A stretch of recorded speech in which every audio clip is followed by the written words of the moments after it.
Welcome to Pardee Reservoir. This is EBMUD's first location where we store the snow melt that comes in the springtime. At Pardee, we support a variety of operations, and we work very closely with our watershed and natural resource partners here at EBMUD. We have hydropower generation. We have the hydropower operators actually operate the powerhouses, and they're kind of the nerve center for communications here at Pardee. EBMUD is committed to minimizing our carbon footprint. A great example of that is we produce energy from the generators in Pardee Dam and the generators in Comanche Dam. Pardee spills into the Mokelumne River Canyon and goes directly into Comanche. This reservoir is quite a bit different in operational strategy than Pardee. Pardee is all about drinking water and water quality protection. Comanche is more of a flood control reservoir. Additionally, we have a wide array of recreational opportunities. You can water ski, you can swim, you can boat, you can fish. So it's a very popular destination for visitors. We have over 35 miles of trail.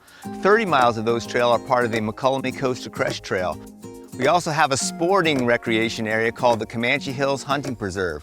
That's a facility that allows sporting clays, archery, and planted bird hunting. The district is really invested to steward the resources that we're entrusted with. It's embedded in our mission statement.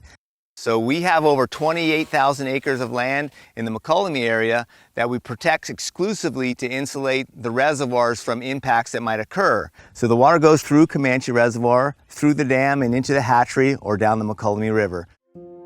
EBMUD, as a water company, put Pardee Dam in the 1920s.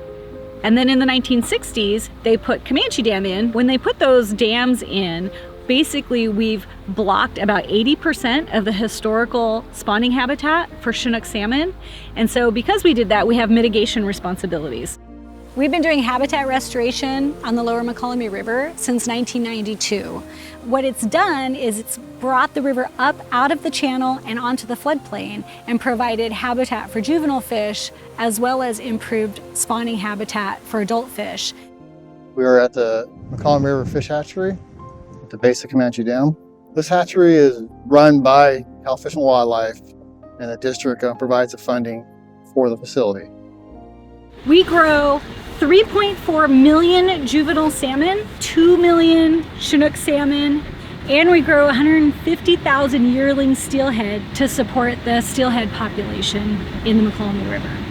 This facility in itself, it's helped sustain the salmon population when it was at record lows of under 400 fish a year coming back. Now we're seeing tens of thousands returning on a regular basis.